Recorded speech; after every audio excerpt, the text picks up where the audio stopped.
Yes, thank you very much, Jill. Okay. Good morning, and welcome to everyone to our Vacant to Vibrant Summit. We are so pleased that you are joining us here this morning. I'm Diane Cleaver. I'm President and CEO of the Urban Neighborhood Initiative. The mission of our organization is to break the intergenerational cycle of poverty and historic racial inequities that have been caused by decades of neglect and systemic racism. And we do that by building healthy neighborhoods that enable all children and families to thrive. We're a nonprofit that partners with 10 neighborhoods in the urban heart of our city to do that work. And overall, our strategies are to build a healthy physical environment and a healthy social environment. We work on that physical environment with a focus on quality, affordable housing, blight elimination, and a lot of work on policy advocacy, the policies that would help build healthy neighborhoods. And in terms of the social environment, we focus on resident engagement and empowerment and promoting social connections among residents and to achieve shared goals through all the assets that the residents have. One of the major initiatives of our work, it's called Vacant to Vibrant. We started that initiative in 2015, and it was established to transform vacant properties to productive use. It's a collective impact initiative in that we pulled together all the stakeholders that we could that had an interest in this area of vacant properties and how to transform them into productive use. And when we kicked off with a conference in 2015, the stakeholders that we brought together, the 63 stakeholders, identified 5 major barriers to addressing vacancies. And we formed an action group to address each of those barriers. One of those action groups was our Green Spaces and Urban Farm Action Group.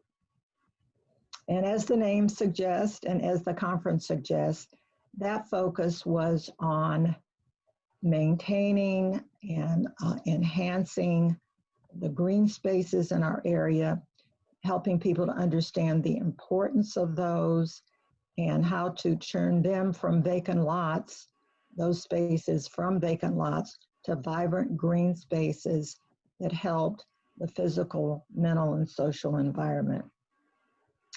Our chair of that Green Spaces group has been Jill Erickson, President and CEO of the Heartland Conservation Alliance, and the co-sponsors of this event today.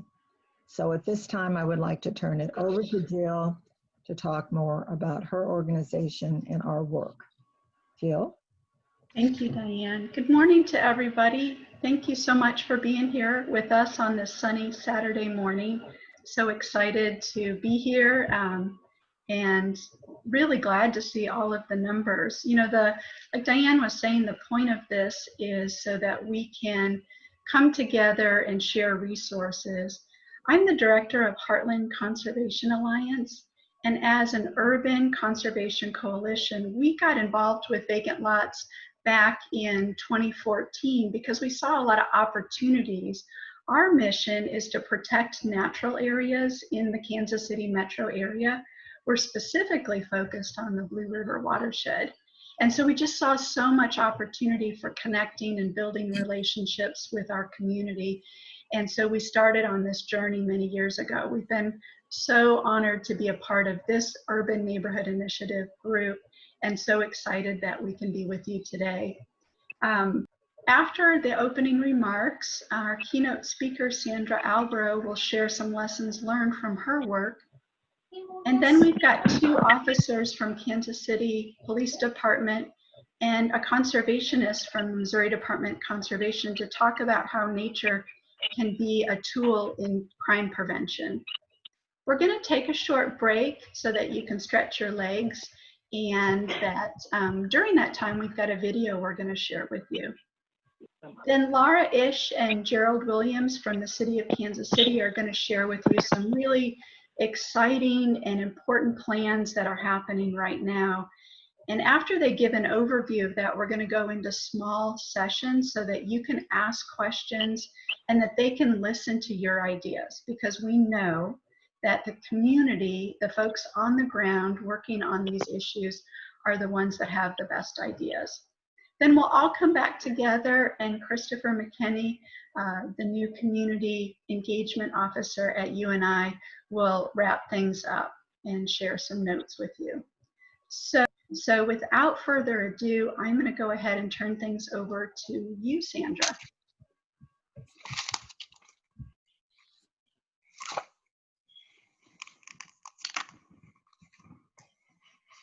Okay, there we are.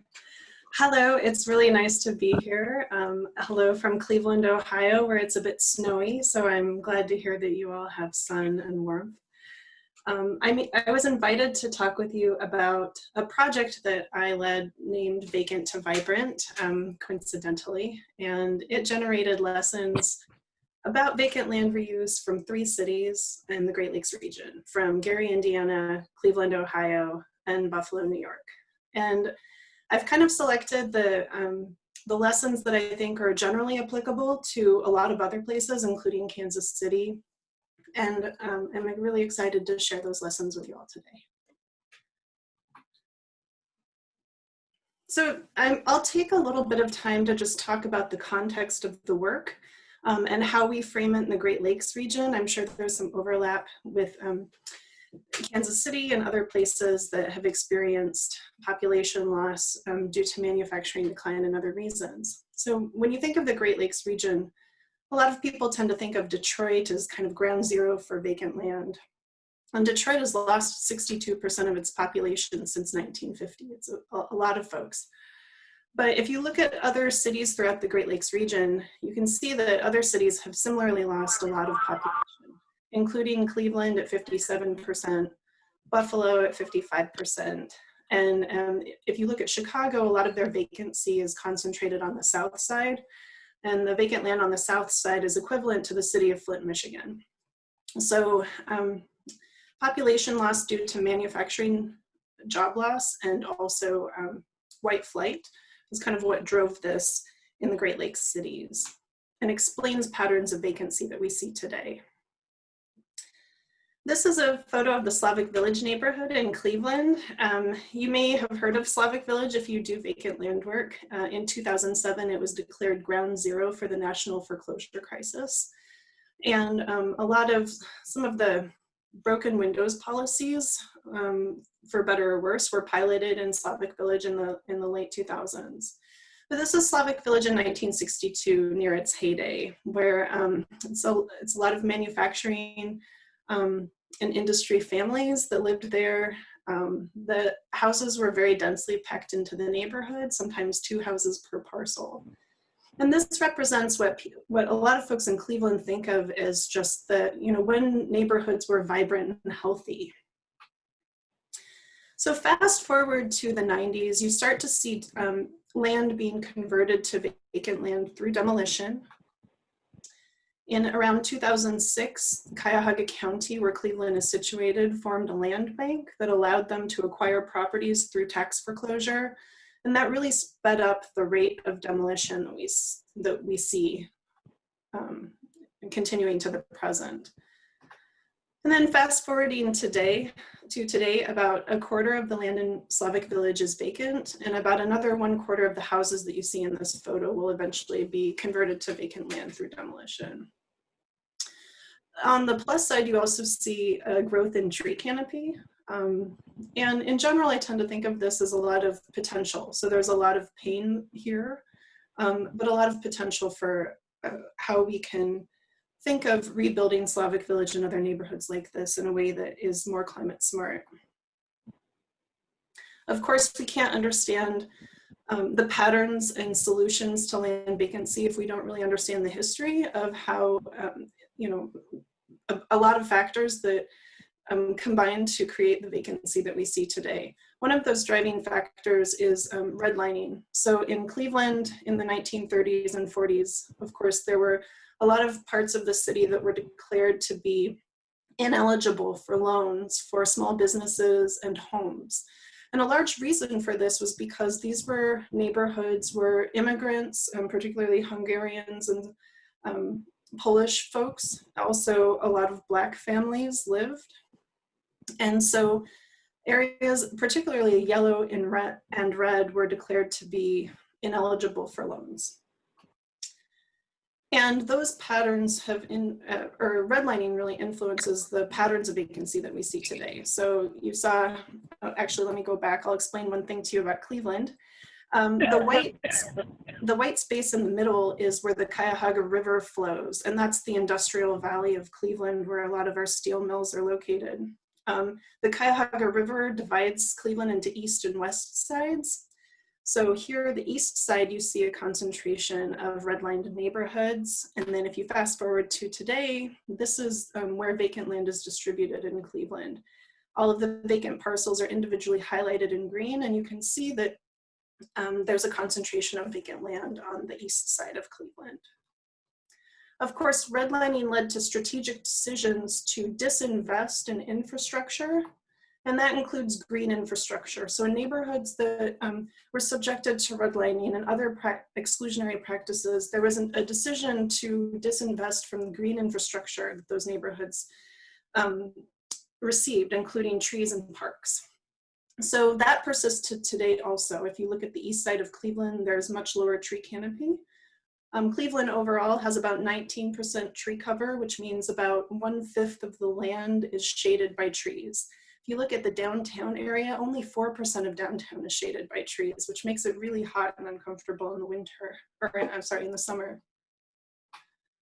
And the reason that this is important is because of the benefits that we know that trees and urban green space provide to residents. So if we have an unequal distribution of trees and green space, we have an unequal distribution of the benefits that people are receiving. So we know that trees and green space reduce rates of heart disease and asthma. They help clean our air. They reduce stress and help manage stormwater. They also reduce our heating and cooling costs. And these benefits can be quantified in terms of the money that we save and avoid spending on things like stormwater runoff, again, heating and cooling costs, paying for adverse health effects. So at 1/5 tree canopy in Cleveland, we know that the value that the trees that we have provide is about $28 million in services every year.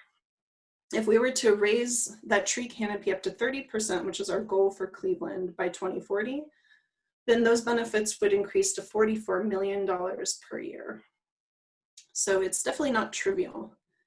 So if you think of all of the social and environmental factors that have been influenced by, patterns of investment and development and disinvestment, those can be, one way to distill the effects of all of those decisions is to look at life expectancy. So life expectancy in Cuyahoga County is lowest on the east side of Cleveland, close to where I live. It's just an average of 65 years per person. If you just travel 4 miles across the border, that increases to 89 years on average. So that's a 20-year difference in life expectancy just within a 4-mile distance. So that's some of the justification that we use for the projects that we do. I'll talk to you now about the Vacant to Vibrant project that I led in 3 Great Lakes cities. So we focused on cities on the Great Lakes, including Cleveland, Gary, Indiana, and Buffalo, New York. Each of these cities has manufacturing histories. Furthermore, we focused on neighborhoods that were occupied primarily by folks of color. So in Cleveland and Gary, those neighborhoods are about 90% Black and African American. And then in Buffalo, they have a racially and ethnically diverse neighborhood on the west side that's composed of Black residents, immigrants, Latinos, and other people. Let's see here. So if you look at the goals for the project, we wanted like was mentioned earlier, we wanted to return vacant lots within these neighborhoods to productive use. We were also focused on providing two different types of services. So we wanted the lots to provide environmental benefits and also social benefits. And we wanted to do this for a fairly modest cost. So the average cost for our projects was $18,000. That ranged from about $8,000 up to $35,000. Depending on where you're coming from, that's either a lot of money or not a lot of money. So it's kind of right in the middle. We were also really focused not only on lowering the upfront costs, but keeping the costs over time to maintain the parcels as low as we could do that. So we were looking at creating low maintenance installations for these vacant lots. Furthermore, we were focusing on small disconnected vacant parcels, and this was a strategic decision because at the time that we started the project in 2011, we were seeing a lot of vacant land projects focusing on larger aggregated vacant parcels. However, we noticed that about 85% of vacant land in Cleveland, at least, and this was a majority of vacant land in all of our cities, was composed of small disconnected vacant parcels, less than 0.3 acres in size. So we saw this as kind of the higher hanging fruit that we didn't see a lot of focus on at the time. And we were interested in whether these small parcels could be used to provide both environmental and social benefit. Of course, one of the benefits of these particularly small parcels is that they're embedded within neighborhoods. So if you think about the benefits that they could provide, they would be delivering those directly to residents where they live. So on the environmental side, we were interested in one problem in particular, that was stormwater management, in particular to mitigate combined sewer overflow, which is a problem in each of the 3 cities that we highlighted. So like Kansas City, in 2010, Cleveland entered into a consent decree to update its sewer infrastructure to reduce combined sewer overflows. And one of the ways that you can mitigate combined sewer overflow is by keeping water from overwhelming the system to begin with. So we were looking at green infrastructure, which is the use of plants, soils, and rocks to slow and retain water and keep it out of the sewer system. On the social side, we were interested in providing recreational use in neighborhoods that didn't have access to clean and safe parks. And so on this end, we worked with neighborhoods and residents in them to talk about what recreational uses they wanted to see in their neighborhoods. Like in Kansas City, of course, there's a big emphasis on safety. So one of the things that you see in neighborhoods that have long histories of disinvestment is that people just want to feel safe. And so we looked at every element of all of the projects through the lens of safety. And then lastly, I'll just mention that the approach that we took to site selection was a little different than the way you see it a lot of times. So we used a top-down approach to selecting our parcels, which means that we first examined, the entire city and all of the vacant parcels that were there, and we used different GIS and statistical tools to narrow down parcels down to neighborhoods of focus, down to block groups, and then down to a cluster of parcels that we thought would be appropriate for our projects. And that allowed us to focus on parcels that had the social and environmental factors like topography, soils, and a good mixture of vacancy and occupancy of houses that would lend to project success. Typically, the way that you see vacant land projects happening is people will work from the bottom up. So they will see a problematic parcel in their neighborhood, and then they'll start talking about what to do with it. And one of the limitations of that approach is that sometimes you get all the way through envisioning what you want on that parcel only to dig into the soil and discover that you can't use that parcel for what you thought it would be good for. So we think if you're thinking about scaling up green infrastructure, a top-down approach is a way to be more cost-effective. Let's see. So now I'll show you examples of sites that we worked on. This site is in Gary, Indiana. in the neighborhood of Etna. So Etna predates the city of Gary, and this house had stood vacant for about 15 to 20 years, long time, and it was located on a prominent corner just as you entered the neighborhood. And so we had the benefit of, in Gary, of working with the city to demolish 2 houses and turn those directly into green infrastructure. So of course, you'll see the recreational piece of it in the pictures, but I just want to remind you that there was this layer of stormwater management that underlays all of the recreational aspects. And that was mostly composed of rain gardens, bioswales, and in some cases, pipes that could help us reroute surface water. So on this prominent corner in Gary, this was the after. Neighborhoods, when we talked about recreation, the residents talked about wanting to let people know that they were entering the Etna neighborhood. And so they just wanted a really nice place to maybe walk and a place to beautify their neighborhood. So we developed this project that was a series of signs that spelled out the Etna neighborhood, and each little sign was located in its own rain garden. And it ended up looking really nice.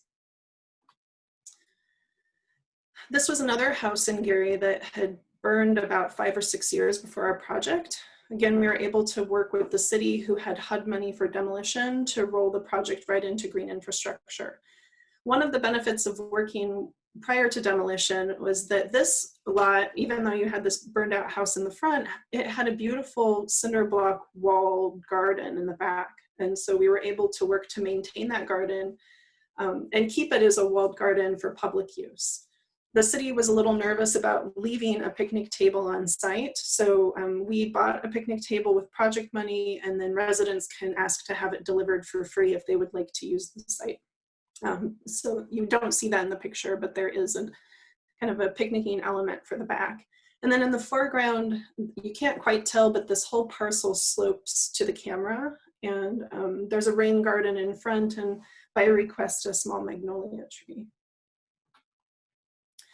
Here's an example of another vacant parcel in Cleveland.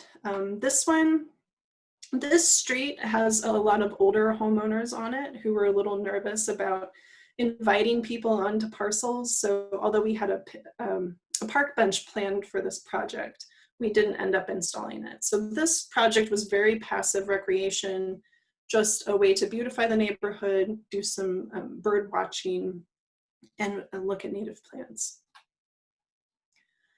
On this corner parcel in Buffalo, we turned this into a pocket park with pervious paving and pervious off-street parking for the adjacent rental homes.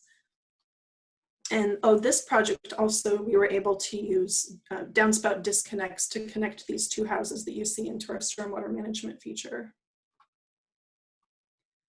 And then in this parcel in Cleveland, this was an example of more active recreation. The older homeowners and the younger renting families wanted a place for their children and grandchildren to come and recreate. If you looked farther down the street, there was before our project was built, there was a tire that was kind of strung into this tiny little cherry tree with some rope. So there were some indications that a swing would be wanted here. And then in Buffalo, here's another example of active use. This was a larger parcel that connected to an existing basketball court. And in the back, we added, you can see that cement structure is a handball court. So like I mentioned, there were quite a few immigrant families in this neighborhood in Buffalo, and the youth there like to play handball. So we built a handball court and with some picnicking areas in the front.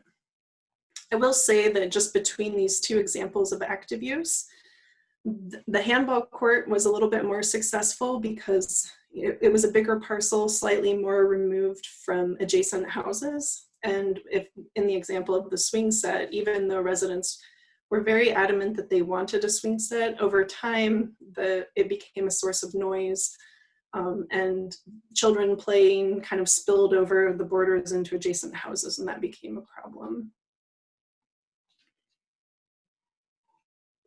And then this is another example of active play that we developed in Cleveland based on nature play concepts that are used by Cleveland Botanical Garden, where I work. This incorporated grassy mounds that children could play on, a little rock river, a play logged, and some repurposed tires that could be used as either bouncy structures or benches. So I'll just talk now about some of the lessons that I thought were more generalizable to other locations that came from these installations in the process of building them. So let's return to the nature play site. I will say that I was never very satisfied with how that play log came out, but in general, this site was just very negatively received by the community, and we ended up uninstalling a lot of it and changing it to a more traditional swing set. And that's because if you actually drive to the site and look at it in context amongst all of the other surrounding vacant parcels, the play log, regardless of how it would look, it just recalls the fallen trees that you see on vacant parcels that might remain for several years. We attempted to repurpose tires just because they are, there are questions about what to do with them. But in any form that's recognizable, they just recall the tires that tend to accumulate on lots through dumping. And even the grassy play mounds, I've seen these used successfully in other vacant lot installations, but here they just reminded folks of older demolitions where houses were collapsed into the basement and covered over with soil. And over time, as you get settling over that basement, you get these hills and depressions that kind of look like those grassy mounds. So in this context, this nature play lot ended up not working very well, and we ended up changing it quite a bit. And this kind of brings us to some, generalizable lessons. So if you think about a golf course or a wealthy estate with an English garden, ways that people convey their access to resources and their wealth is through the amount of care that those landscapes need, and also, the intention that goes into designing them and choosing elements that go into them. Of course, care and design elements both relate to maintenance requirements, and in that way, the amount, like in a typical landscape in urban areas, the amount of maintenance that these landscapes require is usually an indicator of wealth. So in people's minds, subconsciously, there's this close association to high maintenance landscapes as being high value landscapes. And what we want to do a lot of times with vacant lot projects is we want to install things that are low maintenance. And because we have so much vacant land, we often want to save and install things that are low cost. But the trick is to develop spaces that communicate that they are not low value to residents. So residents of all neighborhoods, regardless of background, want indicators of wealth within their communities. They want their landscapes to look tidy and intentional. They want them to involve things that are familiar to them. So familiar plants, familiar design elements, and they want those plants and designs to be reflections of their own culture. So with vacant lot projects then, we kind of need to decouple these associations between maintenance and value. And there were a few tricks that we learned through the Vacant to Vibrant project that we think kind of help with that. So the first was, we noticed that amongst the 9 different projects in the 3 cities, the ones that were most successful over time were the ones where we involved the designers the maintenance crews in the design process, so that they could tell us whether the designs that were being vetted, talked about with neighbors, and built would be things that they could maintain with their capacity. And maintenance crews could give us very practical information, like there's not enough clearance there to get our mowers through, or they could tell us, we don't know what those plants are, so we don't really know how to take care of them. So those are ways that maintenance crews helped shape the design of our projects. And the ones where they were closely involved over 5 or 6 years of maintenance looked most like they did when they were designed, when they were installed. Also, we discovered that greatly simplifying designs really led to better maintenance over time. So that included both the plant aspect, so reducing the number of plants that we had, the number of species that we had, and then grouping those species. And I have some slides that show you that in a couple slides here. Also, just simplifying the designs themselves. So yeah, there were some busier designs that incorporated multiple types of fencing. And over time, those just didn't look as tidy as, you know, projects that had fewer elements. Also, maintaining a tidy border. This is a landscape architecture principle. Tidy borders tend to help people tolerate more messy interiors. And that's just because those tidy borders help us indicate intention and care. And that helps people accept interiors that might be a little bit more wild and natural. And then lastly, just a brief note that the projects where we saw the most success over time were projects where the landowner themselves were responsible for maintenance, not a third party. And that's just because there's accountability there with the landowner. So when I talk about tidy borders, these are some examples of fencing that we used. So we had different types of fences amongst the 9 projects. We had some split rails, some bollard fences. In the top right, you see a 4x4 fence post with cable that ran through it in kind of an artistic way. Sometimes borders could just be plant borders or borders of trees.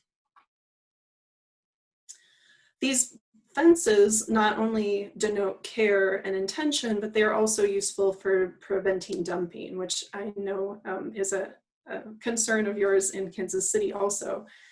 So the bollard fences or any other type of fencing just help prevent people from driving onto the parcel. If you have legislation that requires demolition contractors to remove the driveway apron and restore the curb, that can be another way to help reduce the amount of dumping that you get on vacant parcels.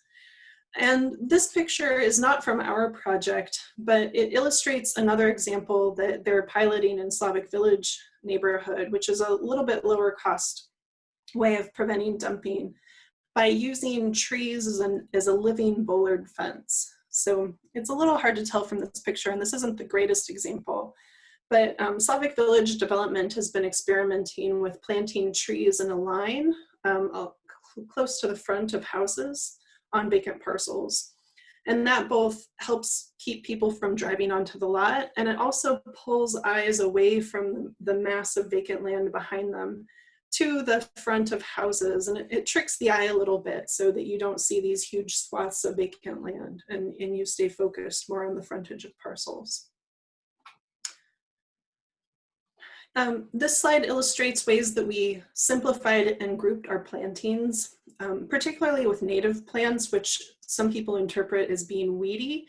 This can be a way to help trick people into accepting native plants by making them look more intentional. So you can group species, also reducing the number to just 4 or 5 species per individual project. If you're concerned with biodiversity, you can just vary the species between projects.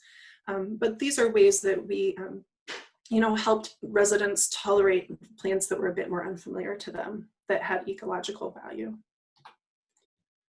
And this is a counterexample. These were also our projects, but these were, before we learned this principle of simplifying our plantings, these are more, typical plantings that you might see in some rain gardens with a lot of different species going on. And in general, both of these plantings did not survive over a 5-year maintenance period. On the left side, it was just too complex for the maintenance contractor, and it got gradually weeded out over time.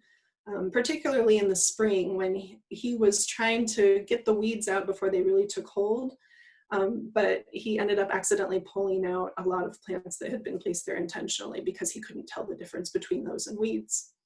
And then on the right side was a more typical rain garden, and a neighbor ended up coming over and just weed whacking that to the ground because it bugged him so much. So that planting didn't really survive either.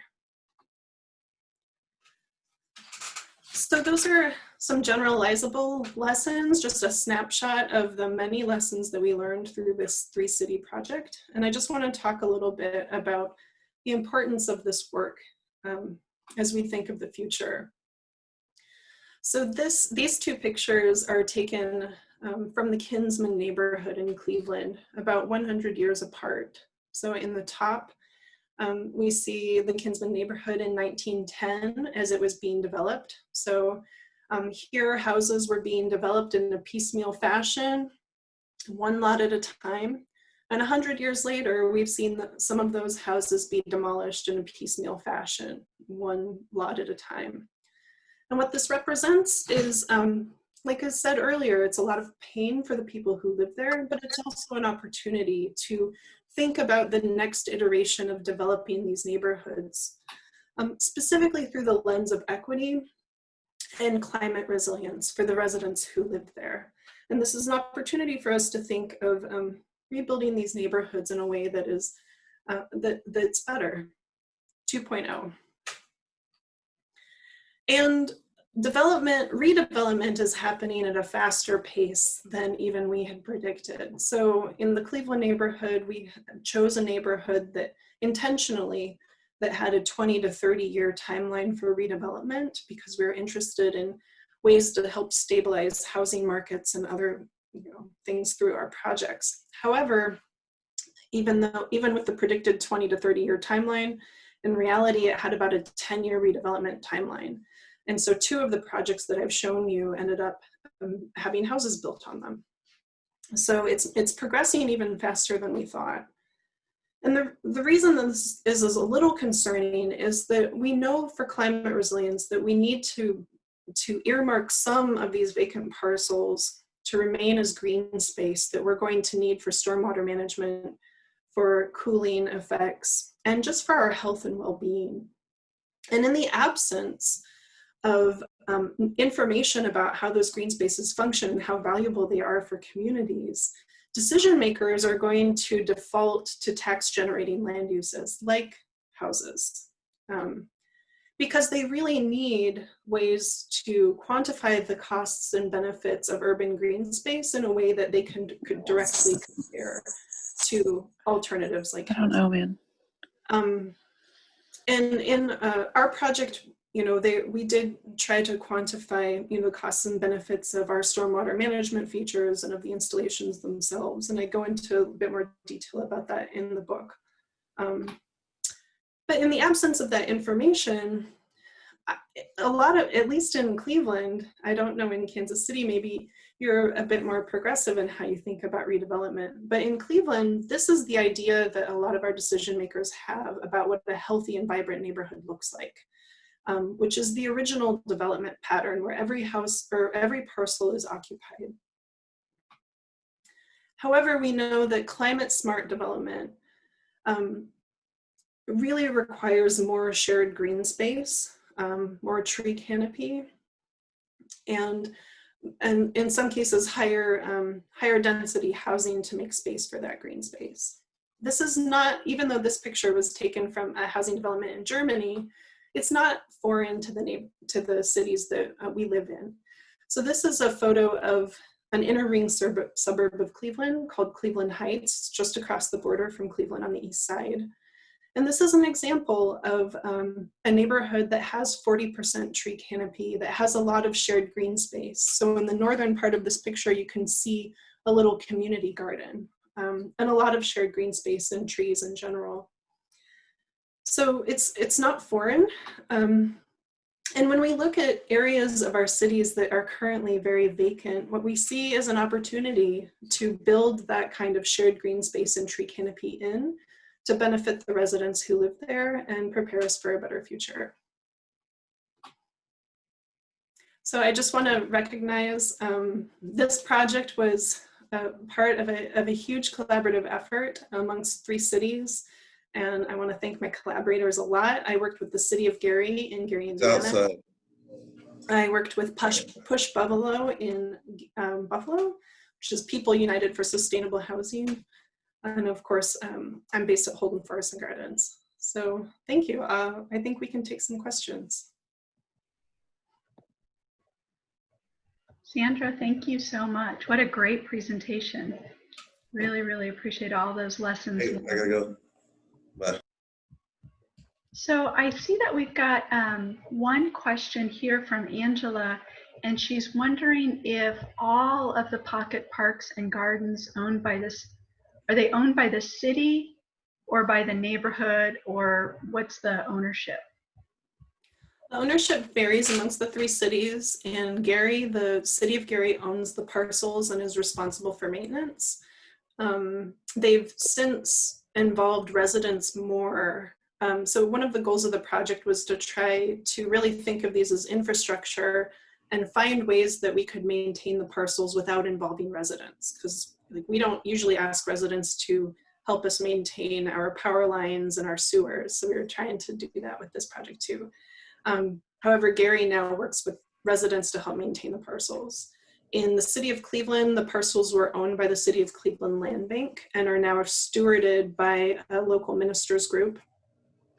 And then in Buffalo, the sites are owned by Push Buffalo and maintained by Push. Thank you. We have another question in here as well. Has there been any development of orchards? There has been development of orchards throughout Cleveland, and I would say, I don't know of examples in Gary, but definitely Buffalo. Orchards, like urban farms, I guess. So Holden Forest and Gardens, where I'm based, has a number of urban farms also.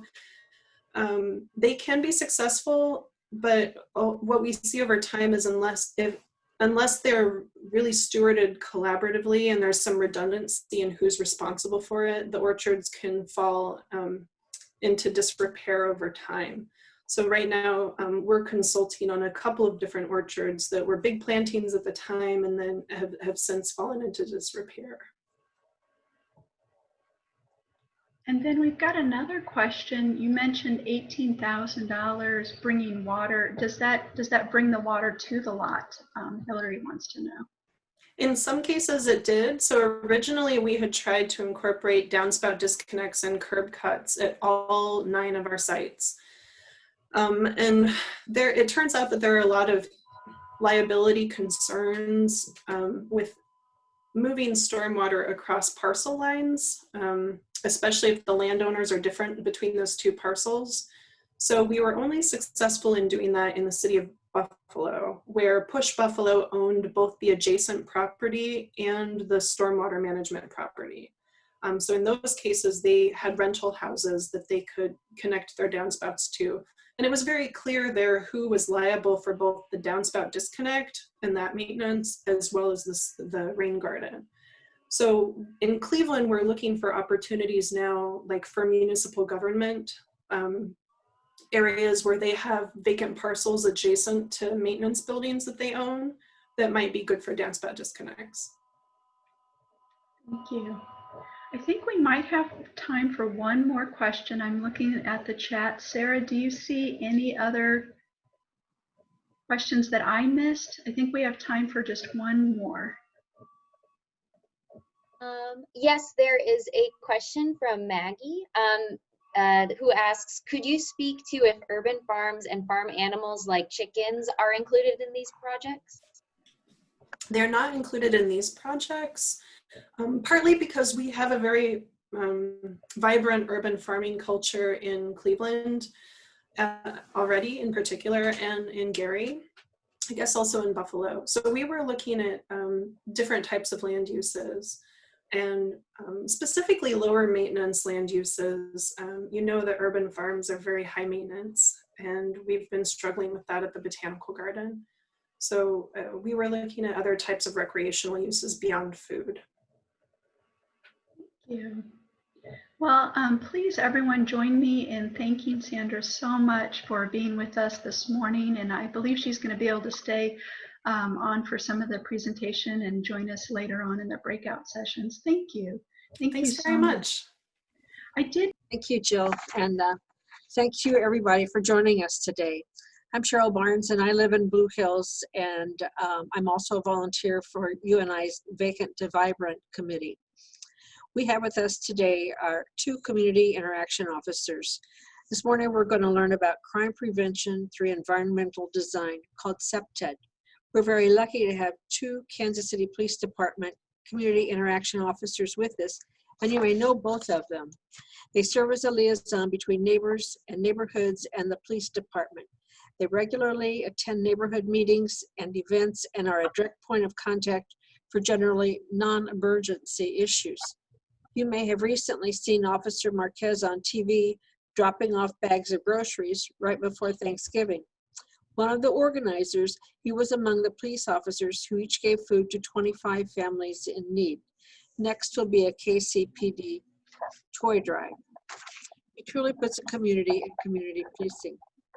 Officer Aaron McKee is president of Mid-America Crime Free, Inc., an organization that provides training on how to keep illegal activities out of rental facilities. He also is president of the Missouri Crime Prevention Association. He has 15 years of experience with the Kansas City Police Department as coordinator of the crime-free multi-housing program. I think we'll appreciate his practical suggestions on how to stay safe.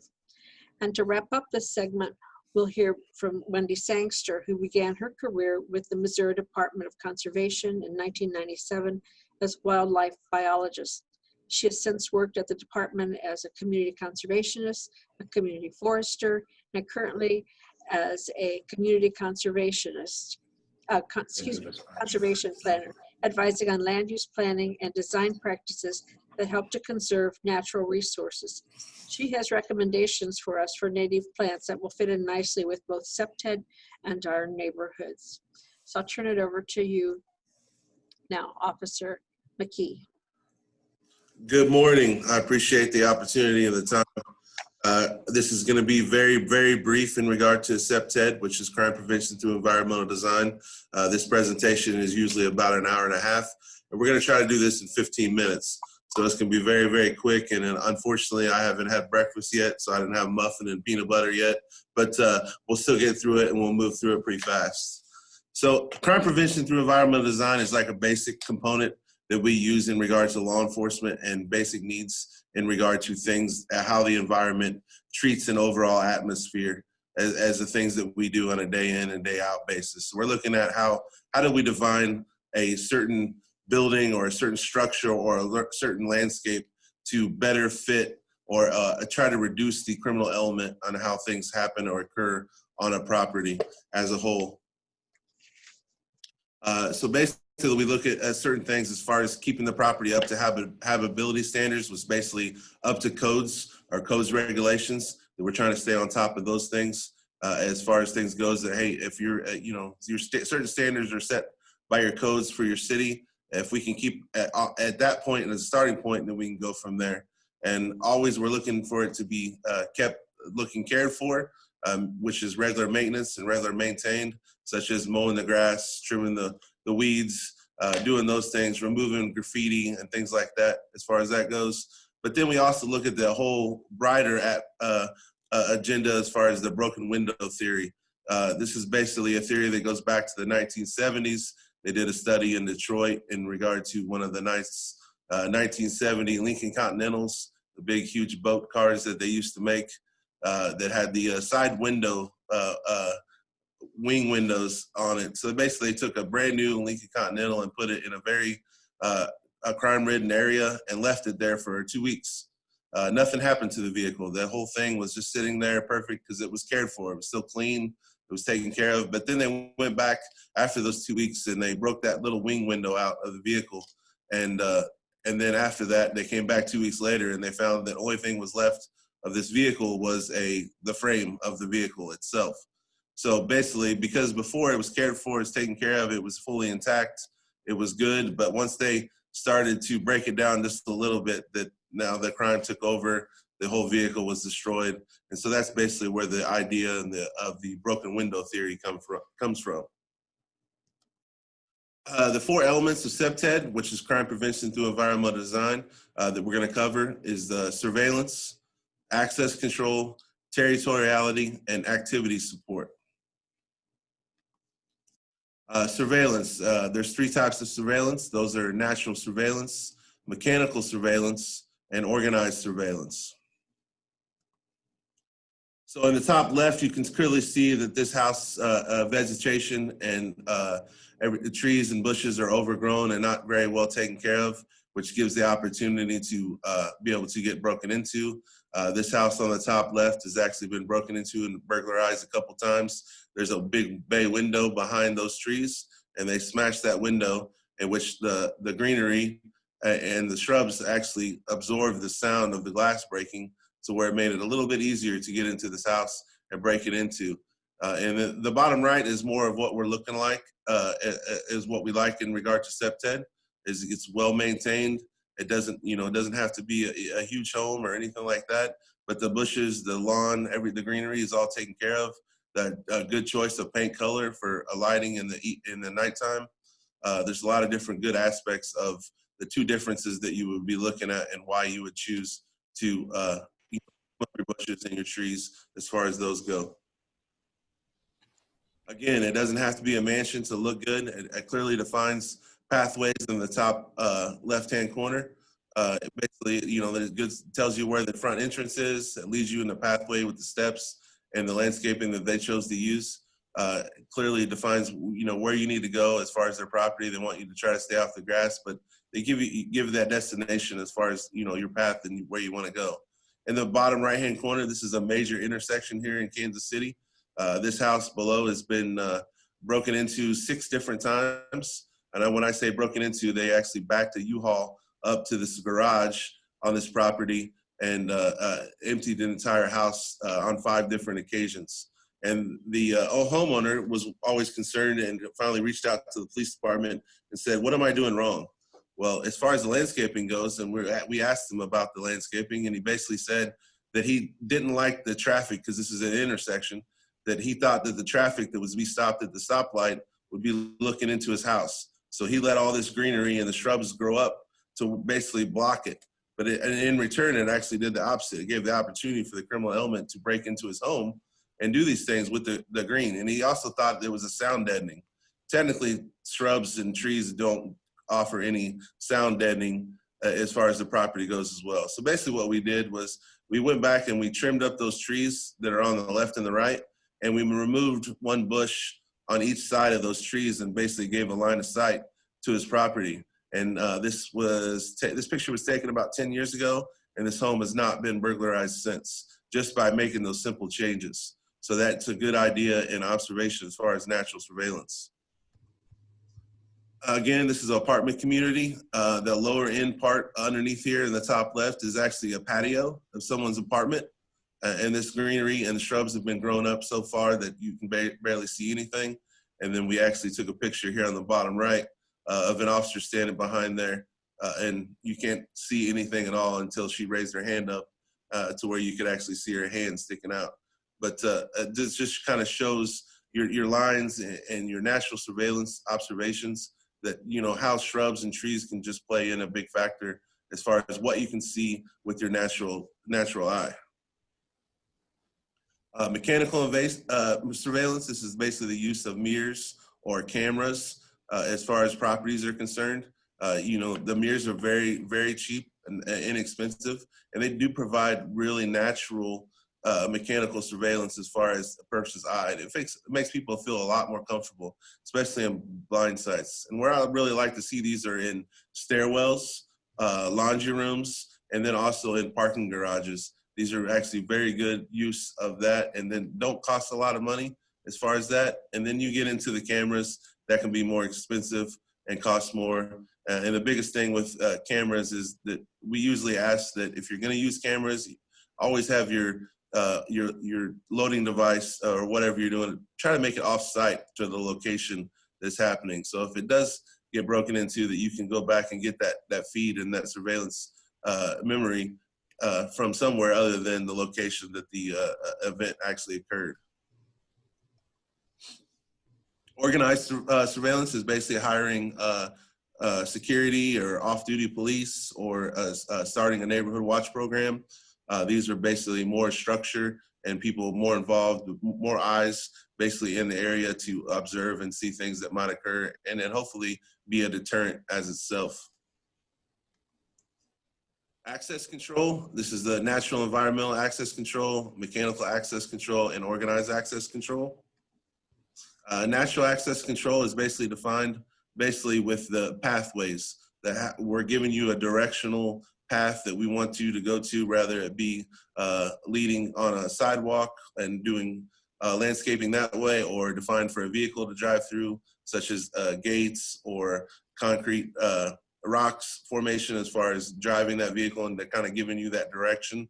And then it's also the use of different styles of bushes, or a flowers arrangement as far as areas. When we usually recommend these is, like if you have a lower side window on a house or an apartment building, you can always put a thorn bush in front of a window that might be easily accessible as far as breaking into. But most people don't want to put the thorn bushes, or go through those to get into someone's area as far as that goes. Because number one is, if they do get cut by it, that it's most likely going to leave some type of DNA behind, and that's always helpful to us, especially on our side. Mechanical access control. This is like your key card entries, or secured gates or secured doors. Basically, your everyday style use that most businesses and most corporations and most apartment communities or rental communities are going to. I know we use them on the PD as well for our access to our buildings. So this is just something that, as far as mechanical it goes to, rather than your old style, just a lock and key, and which, even though keys say they can't be duplicated, everyone knows that those keys can be duplicated at some point. Somehow someone has a machine, and how that is. As far as access control, especially with the key cards, if someone loses one of those or misplaces one of those can always be turned off, and then a new key card can be made for that person. So then whatever's lost, that we don't have to worry about it any longer. And of course, organized access control, such as the security gate. You may see these on a resort or a location that you may go to, as far as elderly locations sometimes have this. But if you got reality, we're talking about landscaping, clearly define the private and public spaces. Again, overall maintenance, keeping it looking cared for. Every time we see graffiti or graffiti use or vandalism on property, we always immediately try to get to that person so that they can remove it quickly and get rid of it. Basically saying that, hey, this is my property, this is not yours. You cannot, put graffiti on here because we're going to take care of it. And it may happen 3 or 4 times. It may come back and say, no, I'm telling you, this is my property now, and I'm going to continue to graffiti your property. But the more of that you stay on top of the maintenance and remove that graffiti, and shows the person whoever's doing it that, no, this is my property, we're going to take care of it, and we're going to remove it. So those are always good. If you see that on abandoned buildings or whatever, if we can just come up with some paint and cover it up and then move on, hopefully it actually stops. And then always stay on top of repairing the vandalism, the issues, because like I said, in regard to back to the broken window theory, the longer we let it go, the more vandalism and the more issues are going to happen. So if we stay on top of it, then we're showing that, hey, this is our property, this belongs to us, this doesn't belong to you. And then finally, keeping the exteriors looking clean and fresh. Always just staying on top of it. And I got a few pictures of this is an apartment building in downtown Kansas City that basically has clearly been taken over. And the funny story about this picture is, we were doing a presentation in a training course that we offer, and I'll give that information as I close out. But this property and the ownership of the property and the manager that actually ran this property was in our course. And it's funny, as they were in the side, and we heard them discussing, it's like, isn't that our property? How do they have this picture? And so it basically came up, and then at break, they came to us and said, is that still there on our property? And we're like, yeah, it needs to be cleaned up and it needs to be removed. And they had no idea that it was like that. And it'd been like that for months, because like the presentation that we were presenting, to have that picture in the slide and then still to be there was actually a concern for us. And then I guess they made a phone call at lunchtime and got it removed that day. So, which is good. And then of course, mailboxes, they're going away, most of these, especially this style. But it's the vandalism, it's the graffiti. It needs to be taken care of and cared for. Again, with territoriality, the signage, property signs posted at the community entrances. This is basically given, again, pathways, direction to where you want to go. So if it's an apartment community, if you can give a signage to where the pool is, to where the mailboxes are, to where the activity areas are, such as, playground or soccer or anything like that, this gives good direction as far as that. Address is posted and easily to read. I know we have a lot of different properties that we go to where it's actually hard to find the address because they don't have one posted on their property. And then it's not just a concern for us, but maybe they want to order pizza and they want to get the pizza man out. And if you can't find the address, you're not going to get that hot, fresh pizza. So having the clearly addressed posting for your address is a really big topic for our concerns as well. And then large communities should have a map posted, again, just as far as directional signage. If your property is huge and you need to define the property and kind of help people get to where they need to go, having a map is excellent to have that. Trespass signs clearly posted, and as far as enforceable, if you have trespass signage that we can use for the property and for the PD, if it's clearly posted, then we can actually use the city ordinance to violate those trespassers when the signs are clearly posted. A couple homes that we observed during our presentation as far as getting some pictures put in here. In the top left, you see a nice sized ladder and a 2-story home that's unsecure, not secured to that fence, not chained down or locked up, but easily to, if they wanted to break into the home, they could use that ladder to access the second floor to get into the property. And then again, defining your properties and seeing what's out there and the problems that may arise. The landscaping's not taken care of. This home has been obviously vacated and left alone, and it just stands still where it's open. And this draws your drug activity and your homeless and people just to take over the property because it's unsecured and it's untaken care of. And then last, activity support. This is where we're talking about recreational facilities, common areas, establishing community rules, and then what we call safety socials. This is all the things that we're discussing today involved is letting other people know that may not be involved in the PD or the ownership or the management of certain properties or your own property. But this is also when we can get together and define these roles and what we do as a community just to be involved. And that's what we call safety socials. There's 8 minimum requirements that we look for as far as CPTED, which is crime prevention through environmental design. These are as far as target hardening in your own homes that you might be able to look for. Before you unlock that deadbolt on your home, it's good to have either a side light window or a window close to your door so you can look out before you unlock whatever type of security you have on your door. So door viewers are very good. Deadbolt locks, we like to see those, especially not builder grade, but more of a high-end deadbolt lock with at least a 1-inch throw. And that's basically the tip of your finger and defined just underneath where your crease is. And that's about a 1-inch throw. And that basically showing that it's seated all the way into the frame of the door. So that kind of helps with that.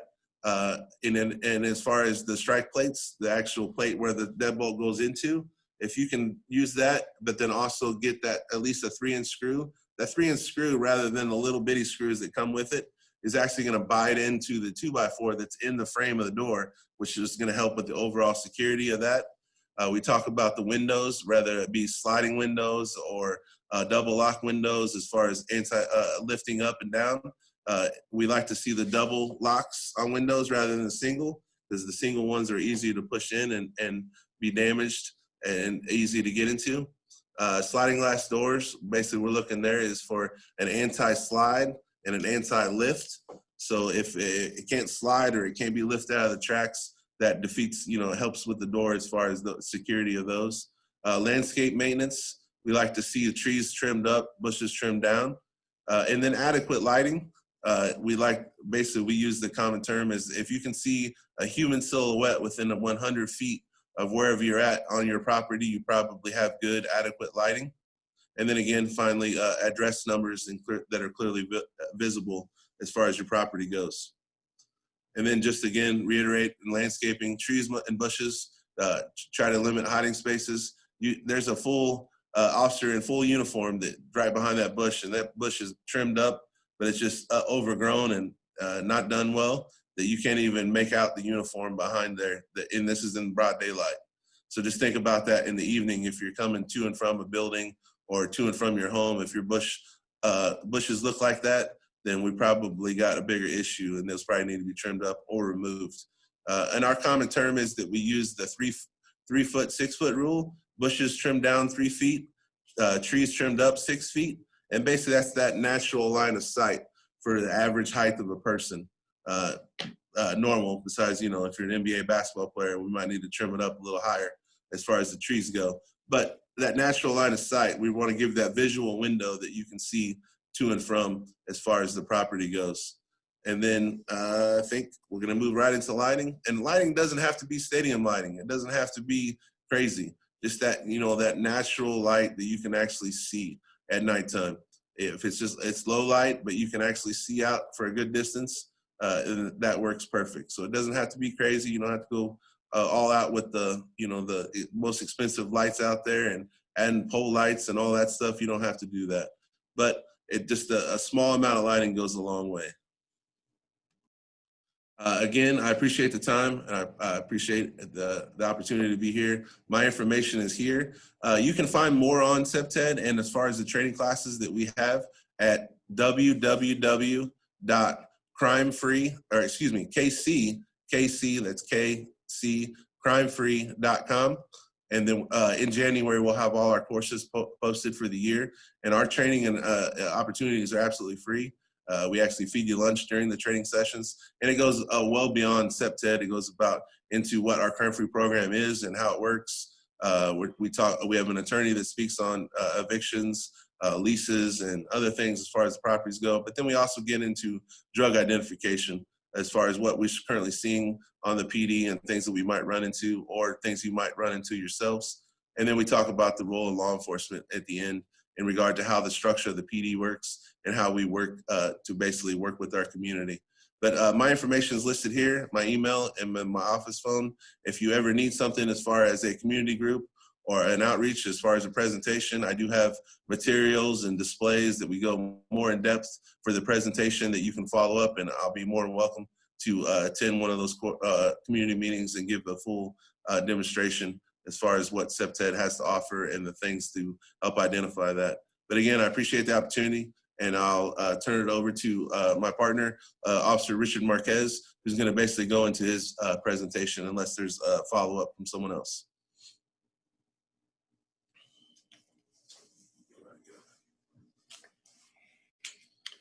Hello, everyone. I'm Officer Richard Marquez. So I just want to thank Cheryl for reaching out to me, and thanks to the wonderful relationship we have with Blue Hills and that neighborhood association. Cheryl was able to reach out to me. Aaron is actually the expert on the crime prevention through environmental design, so I invited him to join us with this.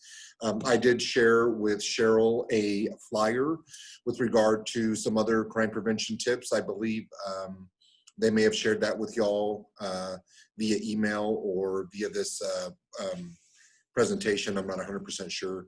But yes, if you have any questions for us, I am also trained in CEPTED, just not to the depth that Officer McKee is. But any questions whatsoever, you feel Cheryl knows how to get a hold of us, or you can reach us directly. So thank you, and I don't want to take up any more time because I think you pretty much covered it all. Thank you. All right, I didn't think I'd unmuted. Can you see my screen? Yes. Okay. All right, so I'm here just to touch on why you might consider using native plants in your landscape, whether it's on your own property or if you're responsible for a vacant lot or any other spot you might use them. And there are a lot of reasons for that, and I'll touch on that. But and then I'll just show you a few examples. This is going to be very brief, and then a list of resources on where you might find out more information. So to start with, just to touch on why native plants are so so important to our area and everywhere is that's what it was originally here. So originally we didn't have, our landscape wasn't full of parking lots and houses and buildings and streets and all that other stuff. It was actually forests and prairies and glades and wetlands, rivers, savannas. Here in Kansas City, prairie was our predominant landscape, but we also had all these other ecosystems. So it's beneficial to our environment to bring as much back to that as possible, wherever we can incorporate that. So when we have choices to use non-native plants or native plants, we strongly encourage native plants. And these are some of the reasons. They're better adapted to the Kansas City area. So we are gonna face more and more drought conditions, more and more flooding conditions, and our native species are more adapted to those conditions. They're also, as you all know, we have some pretty heavy clay soils that don't infiltrate water very well. So our native plants are adapted to those soils and help to absorb runoff and infiltrate water. They're also beneficial to our wildlife species and our pollinators. They are adapted. Our wildlife grew up with these species. So when we introduce other species, they're not necessarily as beneficial to those wildlife and pollinator species. Our trees and our native plants also reduce pollution by cleaning water as it goes into the soil. They control erosion and runoff, and they can help you save money. I don't have it on here, but trees can help you conserve energy by shading your home. You can also reduce mowing if you convert your lawn to native plants. You don't need to fertilize native plants. Watering is less of an issue because they are generally drought tolerant. And because they're mostly perennial, largely anyway, you don't need to replant. So these are just some of the benefits. Here's just a few examples, and these are just a very few examples of all the natives that are out there. So if you're wanting to convert a lawn to a different kind of grass, buffalo grass doesn't require mowing. It never gets very tall. Depending on the situation, it can be a little hard to establish, but there are some very good growing conditions for it.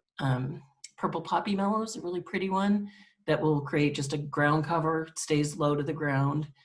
A Missouri primrose is a good one to mix in with that. So you have the yellow and the pink. And rose verbena is one of my favorites as well. I have it in my front yard, and it just creates a really nice ground cover. Native wildflowers, again, this is just the tip of the iceberg. There are so many different varieties and so many different places now that are carrying them that we have local and statewide resources on that. Native grasses are a good landscape element as well, and these run all different sizes. Prairie drop seed will not get much over a foot tall. Indian grass is going to get very tall, so if you're looking for a dramatic look, that can be a good one as well. Side oats grandma stays short, and little blue stem is sort of somewhere in between. But they all have different shades of amber hues when fall comes around, so they can be pretty in your landscape at that time of year as well. Native trees, this is just a handful of some of my favorite. Shumard oak gets a beautiful red color in the fall. Sycamores, you're gonna have to, they grow very fast, they're beautiful, but you're gonna have to pick the right spot for that one because they're gonna get very large, and then they have gigantic leaves that some people don't appreciate when they fall. Bald cypress is a good, it's actually a conifer, but it does lose its needles. So So if you do plant a bald cypress, again, they grow fast, so you got to pick the right spot. But in the fall, they do lose their needles, so don't cut it down thinking it's dead. It's happened. Black gum is one that's being used a lot more now, and it has beautiful fall color. It's a slow grower, but it's a good tree. And then swamp white oak. In terms of the oaks, it grows relatively fast, and it's very adapted to all kinds of our more urban situations. So you can plant it almost anywhere. And native shrubs, again, they're a huge variety. And these are just the strawberry bush, beautyberry, ninebark, Virginia sweet spire, shrubby St. John's wort, and this is, again, just a very few. In terms of native shrubs with thorns, as the officers were discussing, the ones that come to mind are gooseberry, small tree, hawthorn. If anyone else has any suggestions, I know there's a lot of knowledge out there. If you can think of any more, what else was I thinking? American holly has kind of the spiky leaves. Those were the ones that came to mind. And then this is just a list of, it's not exhaustive. There are so many people I could have, or organizations I could have added on to here. These are the ones that first came to mind. So don't bother. Jill, I think, is collecting all the presentations. So this will be as a resource for all of you to access. But just real quickly, the Missouri Department of Conservation, feel free to contact me for technical assistance. We have cost share programs, we have grant programs, we have community foresters who can provide technical assistance. So from our standpoint, that's what we have to offer, and so much more. And if you're looking for places to get an idea of what native plants are going to look like, come to the Discovery Center. We have good examples of native species and how they can be used in the landscape. And that's all I have. Wendy, thank you so much. Officers McKee and Officers Marquez, thank you for sharing that information with us. We do have a little bit of time for questions. There was some conversations in the chat about graffiti. I think there was some really good peer sharing going on there. And then Wendy, we've got a question that I think is for you. It's from Joy, and she says, if the Kansas City area was primarily prairie, why do trees do so well here? Well, I mean, we've altered the landscape so much anyway, but we did have forests. I didn't mean to say we didn't have any forests. And there are certain areas that have been altered so that they are actually probably better adapted to trees than they are to some of the prairie species. But yeah, so I mean, I'm not going to say we shouldn't be planting trees, because they do well. And like I said, I mean, there is not a lot in some of the urban core areas, especially. There's really not a lot of native soil left. So, whatever we can get to plant to whatever native species we can get to grow there, we should encourage to grow. Thank you. There was also a comment, and I think this was directed to the officers, that that the photo of the folks with guns was really a disturbing one, especially now in these times. So we just wanted to make sure that you all saw that suggestion, that was a little bit disturbing. We do have a question here about cost sharing programs. Are cost sharing programs and the like to renters? Laura's asking, and I think that might be, trying to think who would take that question, Laura. Cost sharing programs, I think maybe you're wondering if the Missouri Department of Conservation helps with funding for that kind of a program, or perhaps if the Kansas City Police Department does. If I'm getting that right, let me know in the chat. She said yes. In terms of the Department of Conservation, It's going to have to be on a property. I guess I would say give me a call and we can discuss in more detail, but we could probably work something out if the property owner were involved in the contract. So. Thank you. And then there's a question from Jeremiah. Do we have access to the slides for the plants? And yes, all of the slides and the recording and all the materials will be shared Should be, right? with everybody after the program. And there was a mention from Officer Marquez about some tips on safety and design, and that's something that we'll email to you all with a PDF of all the slides following the presentation.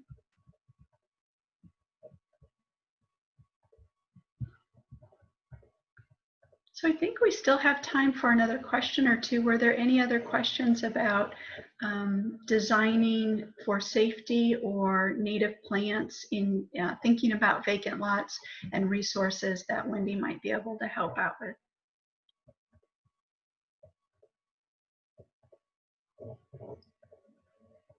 All right. Well, thank you all so much. I really, really appreciate all the time putting the information together for us.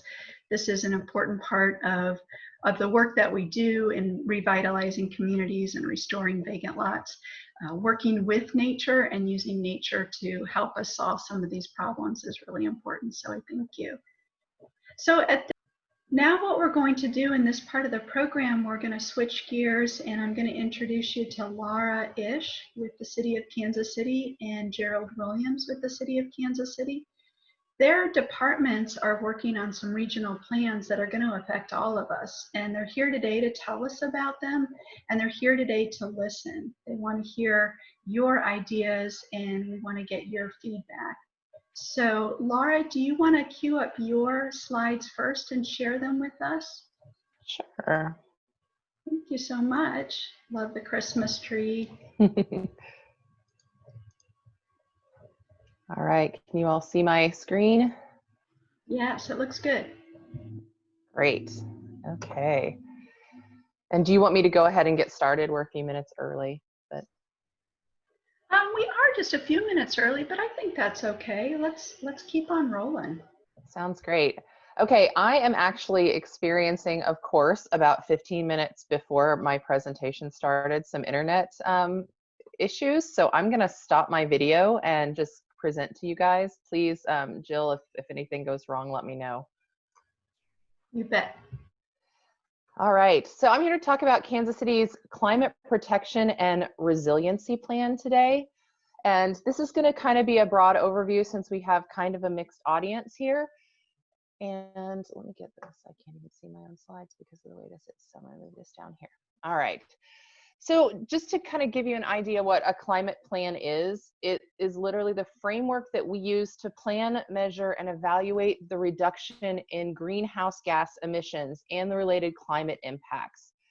So climate plans can take many forms. If you notice at the top, it says climate plan, but if you look at the graphic over on the side, it says climate protection plan. There are also climate action plans, climate mitigation plans, resiliency plans. All of these are just different forms of climate planning, and I'll discuss a little bit more why there are different forms a little bit later.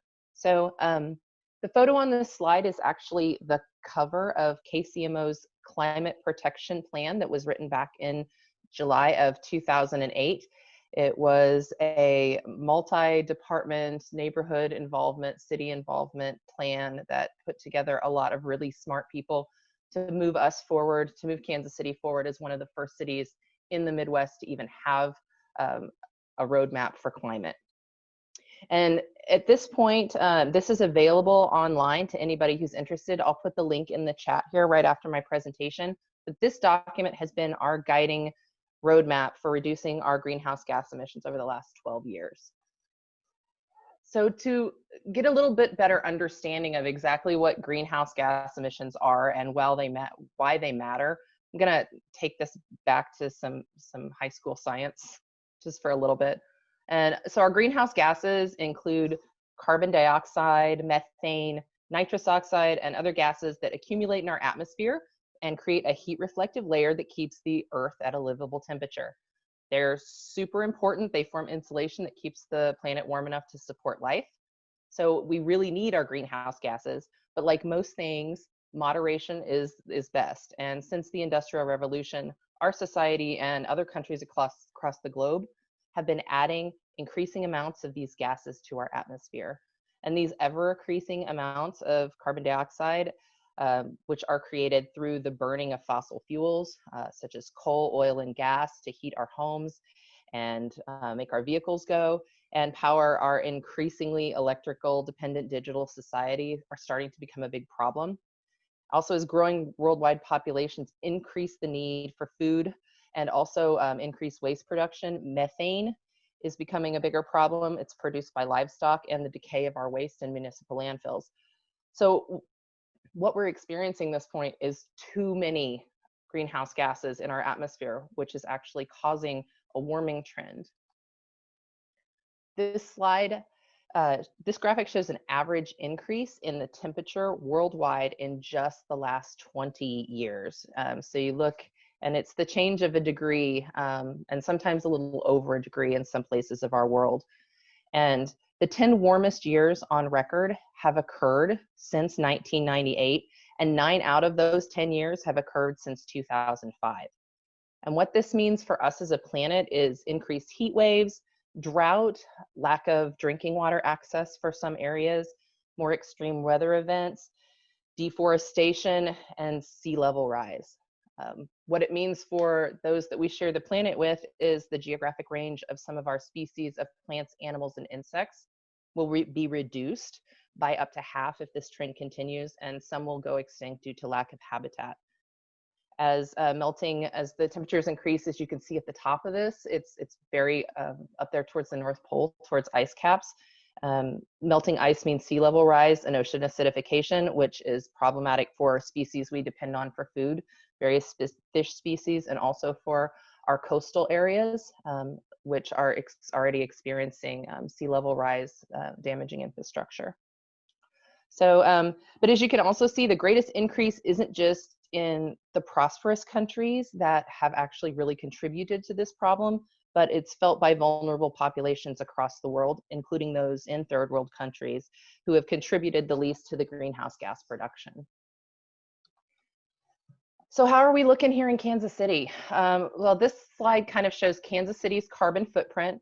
And there's several ways to measure carbon footprint, but I'm going to measure it today as the total amount. Well, carbon footprint itself is the total amount of greenhouse gases that are generated by our actions.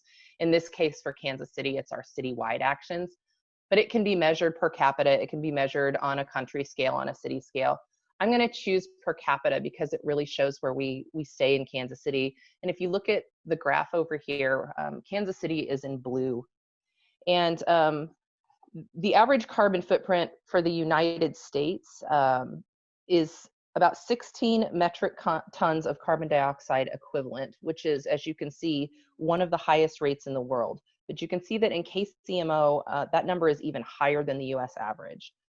And globally, you can see the average is closer to 5 tons per capita. So that's pretty much per person. And scientists are saying that to have the best chance of avoiding a global 2 degrees Celsius rise in global temperature, which is about 3.6 degrees Fahrenheit, the average global carbon footprint needs to drop to under 2 tons per year by 2050, and preferably before 2050.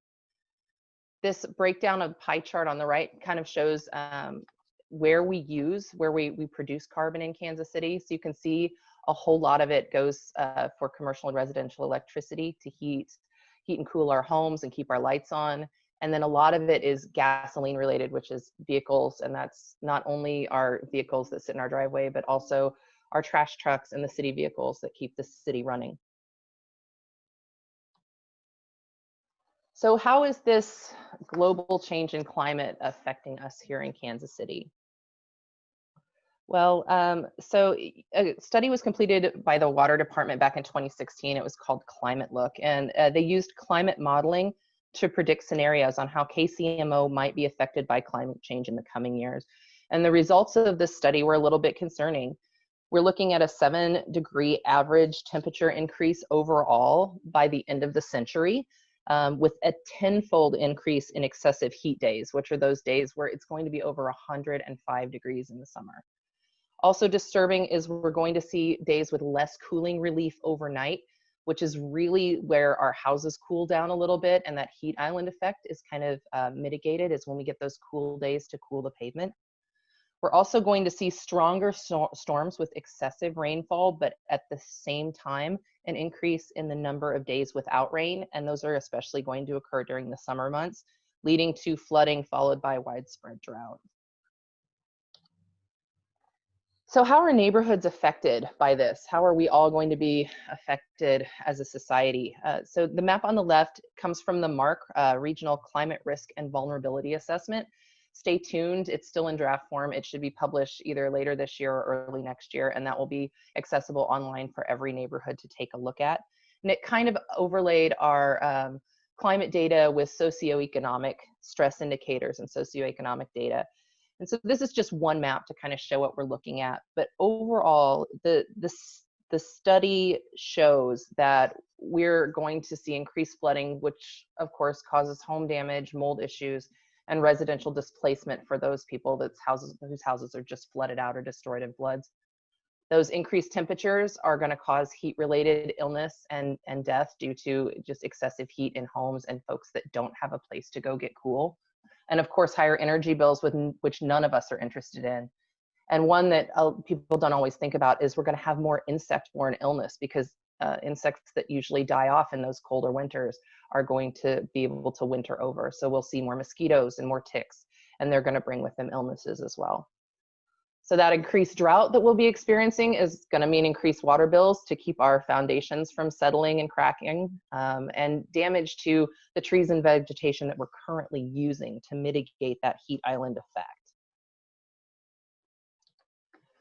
So we're updating the climate plan. That first climate plan that was just ahead of its time back in 2008 really only addressed climate mitigation, which is limiting the causes of climate change. Though we did have work groups that focused specifically on ways to adapt to climate change and to help pull carbon out of the atmosphere, planting trees and using biochar and things like that. It really did focus on energy efficiency and creating more green and clean energy options, electrifying our vehicle transportation and things like that, and less on the other two. So now that climate science and study has come so far, we're looking to adapt as well as mitigate. So this new plan is going to actually help us understand how we can better live with or limit the effects of the climate change that's occurring around us.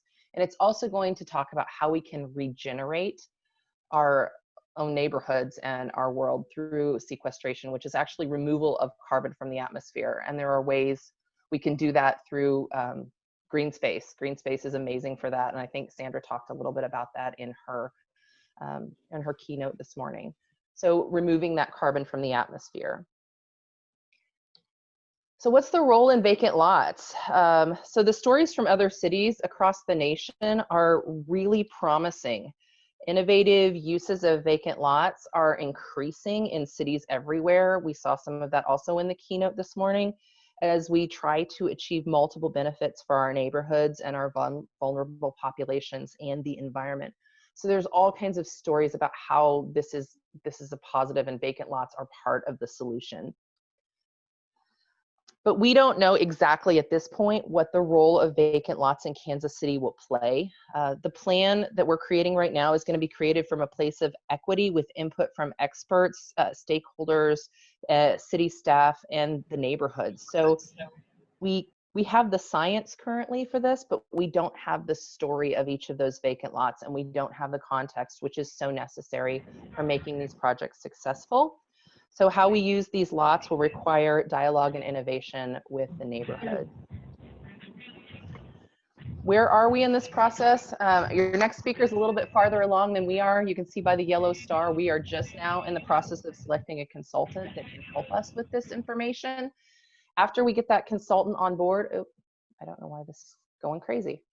After we get that consultant on board, we're going to create an outreach plan. So are able to outreach the neighborhoods in a very equitable and fair manner and make sure we hit everybody and get everybody's input. And we're going to gather that greenhouse gas data that we need to do updated to 2019 or 2020, whatever the most recent data we have is. Then we're going to educate the community, kind of like I just did today, on what the issues are and how much of a difference we need to make in our greenhouse gas footprint. We're going to get you guys involved and draft that plan and then send it back out for public comment and work group feedback before we create a final plan that then we are going to bring back to the community and the stakeholders to implement. The Office of Environmental Quality, we have 2.5 people working on climate in our entire office. So what we're looking at is we don't actually hold a lot of the projects. We create the policy and the framework, and then other city departments and neighborhoods and businesses have to actually implement those things. So we'll be coming back to you for assistance with implementation and to do this together as a city. So like I said, we're early in this process. We're going to need your help to create a meaningful climate plan. You can feel free to reach out to me if your neighborhood is interested in being part of this. And then once we get the consultant on board, we'll have our website up and running and really start outreach early next year. Thank you. That's all I have. Laura, that's fantastic. Thank you so much. Really good information and some good dialogue happening there in the chat. And like she said, she's going to share some information in the chat where you can learn more about that. So let's keep, yeah, go right ahead. That information I just put in chat is information on our old climate plan that you can look at to see what we've already accomplished to have a framework for moving forward. Thank you. Bo, if you want to queue up your slides, next we're going to hear from Gerald Williams, also with the city, also working on big plans.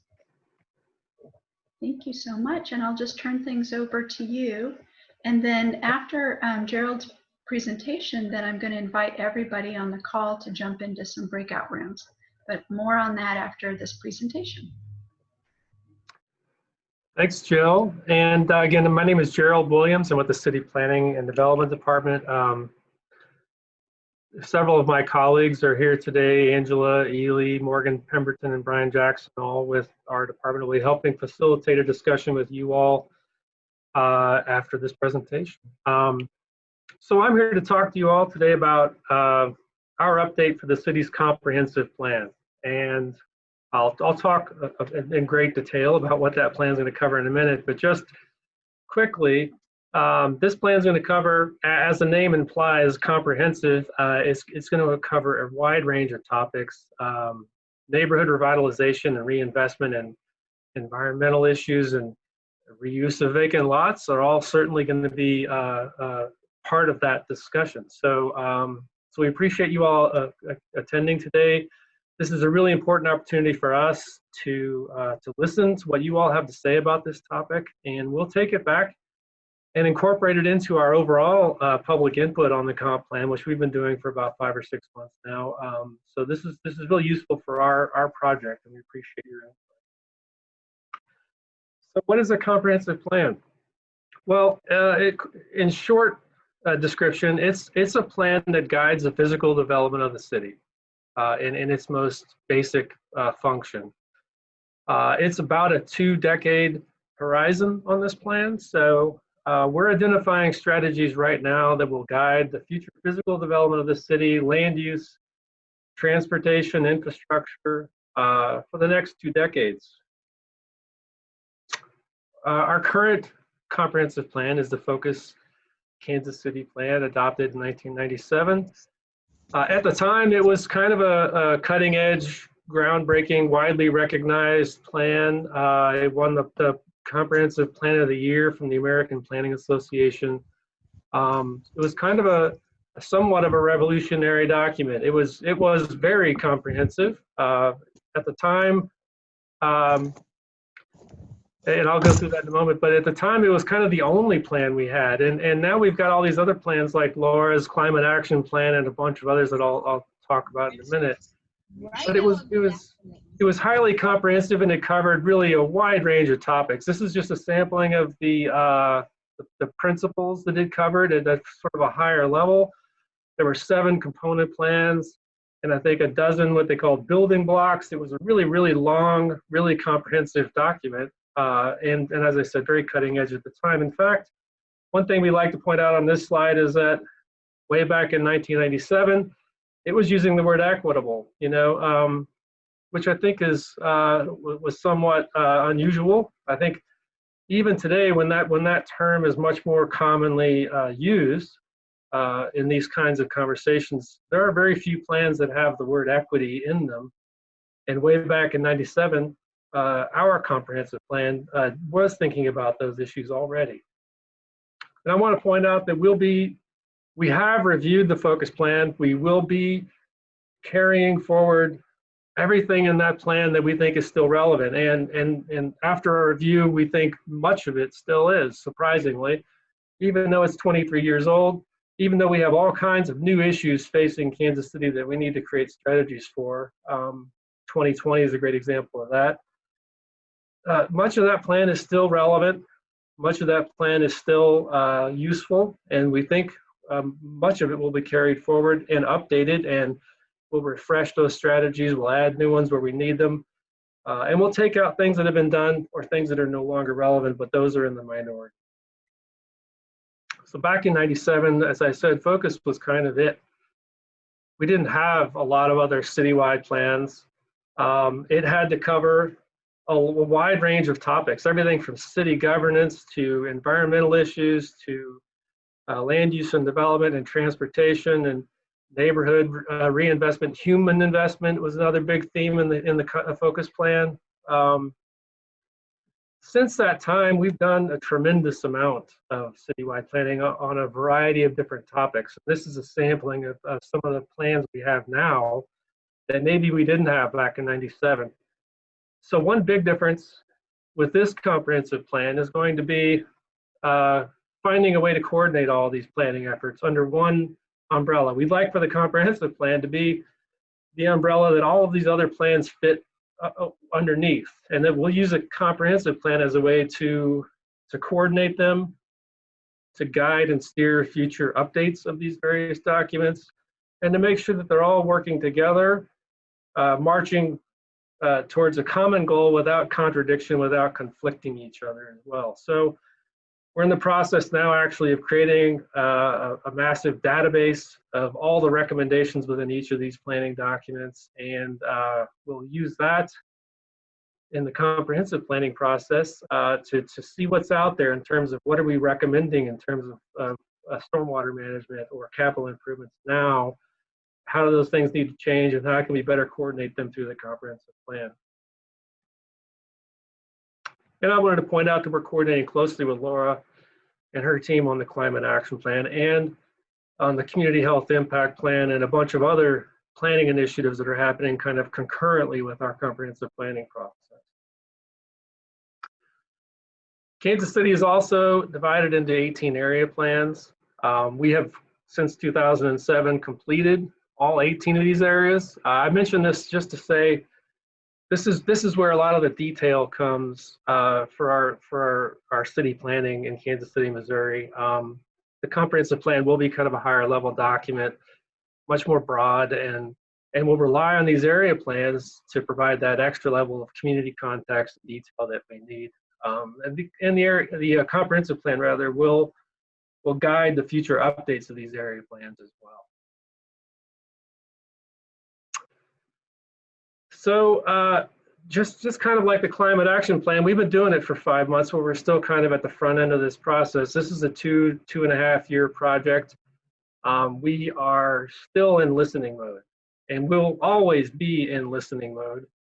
But we are getting ready to move into a phase where we are thinking about strategies. We're doing some analysis. We're creating a feedback loop with the community to bounce ideas off of and learn new ideas from the community as well. So we've been in, and we are in kind of a listening only mode, but we're about to move into a mode where we begin to deep dive into specific issues.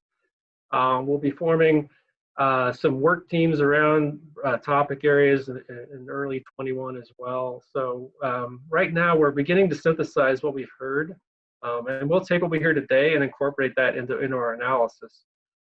And then we'll be reporting back on what we've heard before we move into that next phase, just to make sure we got it right, make sure there isn't more things we need to be thinking about. And we'll be creating a series of forums, discussion forums on our website, which I'll talk about in a moment, where you can go react to what we've heard, or add new ideas, or tell us what we missed. This is a kind of an overview of the topics that we think the comprehensive plan will kind of focus in on. These things on the left would be topics and issues that the comp plan will cover. The things on the right will be more like a lens that we'll use. So everything we do, for instance, in the comp plan, we'll run through an equity filter or a lens. We'll run it through a sustainability lens as well. So we'll be thinking about those things. We won't necessarily have an equity chapter in the comp plan or a sustainability chapter, but those things will be embedded throughout the document. So these are some of the things we've heard. So far, we've only analyzed housing and neighborhood issues that we've heard so far, but it seems relevant to this discussion. So we included some slides about some of the issues that we've heard from the public so far through our website and through our public engagement. We're hearing a lot about affordability, use of incentives to create affordable housing and to not use it to create luxury housing. We're hearing a lot about segregation and inequity and racial issues as well. We're hearing about how the inequity related to growth in the city. You know, we have some areas that are experiencing huge unit and housing increases, and other areas that are still experiencing housing loss and demolitions. And what strategies do we need as we're discussing today to address those issues where we have neighborhoods with increasing vacancies and disinvestment. We're hearing a lot about maintaining our existing housing stock and not tearing down buildings, especially historic structures, unless it's absolutely necessary. We're hearing about things that we as planning professionals need to be doing, or the planning department needs to be doing, in terms of encouraging density, encouraging variety in housing types, trying to just put some control over sprawl, outward sprawl for the city, updating our zoning codes and our development standards. We hear this a lot, especially in the urban core, where we kind of have, I think, a suburban code, and it doesn't always fit that kind of urban development style. And then we have heard a lot about the kinds of markets that people think are out there that aren't being met adequately in Kansas City right now, as far as housing and the types of communities that people want to live in as well. So just some things we'll be thinking about as we're making recommendations for new neighborhoods, new housing, especially in the urban core. So this is our website, playbook.kcmo.gov. Back in April, we had all kinds of in-person public engagement planned, a very extensive list of meetings and workshops and a kickoff event and all sorts of things. And then, of course, COVID hit. And so we're forced into a virtual-only environment right now, and have been for the duration of the project. We hope that will end soon, but for now, we are still in a virtual-only environment. And playbook.kcmo.gov is the center place for all of our public engagement right now. We have dozens of questions and questionnaires and polls and activities, lots of information. We have a data book with just about everything you'd want to know about Kansas City and how it's developed over the past 20 years or so. And again, lots of opportunities for public input and engagement there. We also have a starter page. If you've never been to this website before, it can be a little overwhelming. So we have a first-time visitor page where it just sort of guides you through where to start, where to go first, and what's most important to do. There is a brief registration requirement. We're looking for an email. We're looking for a zip code. We're trying to find what areas of the city we're hitting and not hitting very well, and we want to be able to contact you again to keep you updated, to keep you engaged, since we are again sort of virtual at the moment. So please go there and provide your input if you haven't already, and we appreciate your input. I'll skip over. This is just looks like a repeat actually of our other slides there.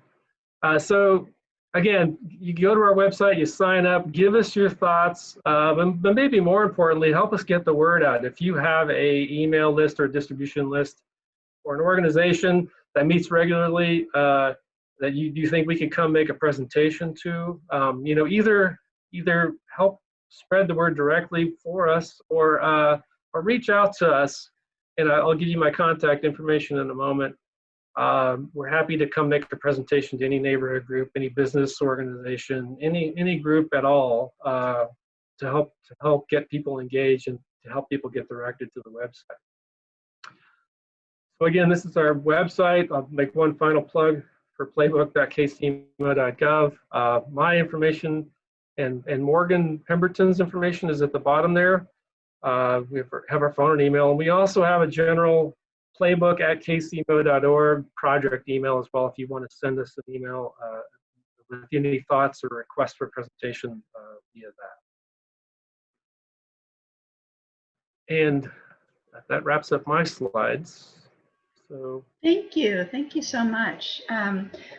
Lots of great comments in the chat, and I want everyone to know that the presenters can see those and can respond to those, but I'm also going to save those questions, and that's all really good feedback for these planning processes, so thank you. Really appreciate it.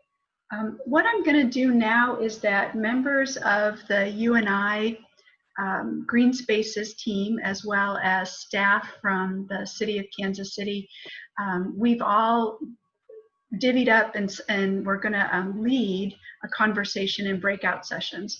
We're a really big group this morning, so it's hard to have a conversation. So we thought breakout sessions would help. And I'm going to share my screen with you all. You'll be able to see what the questions are. And these really are just, oops, wrong slide, everybody. These really are just prompts. These are some questions to get you thinking and to engage with your facilitator. Each room is going to have a facilitator that has these questions, and we also have note takers in each of the sessions. So this is really your opportunity to ask more questions. This is a safe space. We want everyone to be heard and to be honored. And what'll happen is you'll see in the middle of your screen a little dialog box that'll pop up once I hit the button saying you're being directed to a room. And once you're in the room, it looks like we've got about 8 or 9 people in each of the breakout rooms, facilitators. And so if you feel like you have time, you can ask people to introduce themselves. And then you'll get a notice from me giving you a 2-minute warning, and we're all going to come back to the main room, and Christopher McKinney will have some wrap-up comments for us.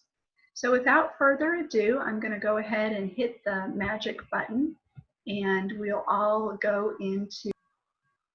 We don't quite have enough time this morning to do a report out, but you've got contact information for the folks that were in your breakout session and hopefully made some good connections in the chat. We will send an email following this with all of the information. And I did want to announce that Sarah Bennell is going to be leading a Green Guard vacant lot workshop this spring. There'll be a flyer in your email, so make sure that if you liked what you heard today, there's more training available from Heartland Conservation Alliance and Urban Neighborhood Initiative. And with that, Christopher, I'll turn things over to you to take us to the finish line. Here we go. All right, thanks, Jill. Well, I really just want to thank everyone. just for joining the summit today. We hope that you all really enjoyed today, and it was a very informative experience.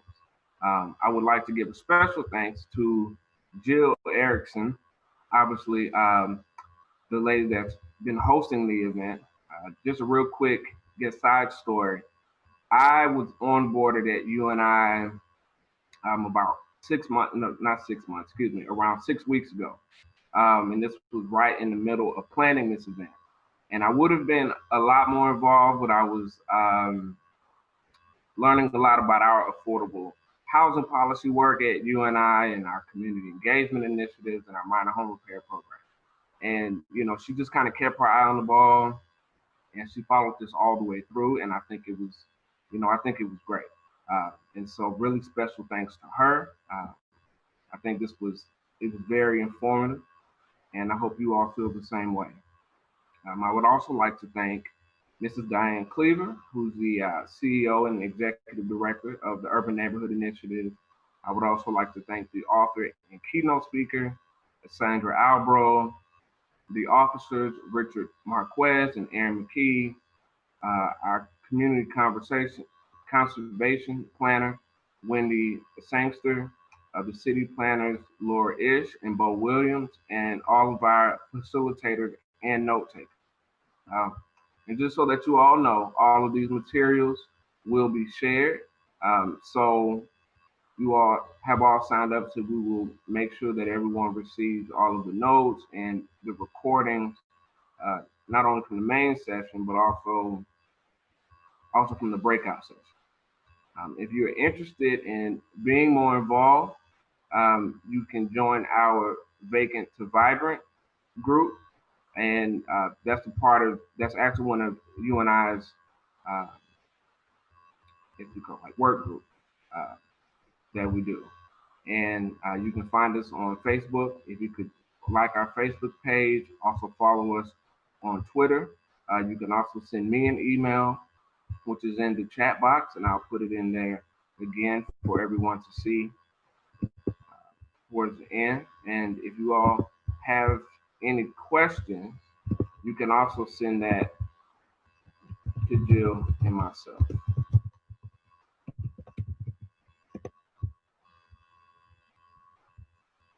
Jill, do you have any other? No, I do not. Thank you all so much. It's going to be a beautiful sunny day. Please, please, please go connect with nature, go connect with your community, and keep doing the amazing work that you're all doing. So appreciative to get to spend some time with you this morning. Thank you.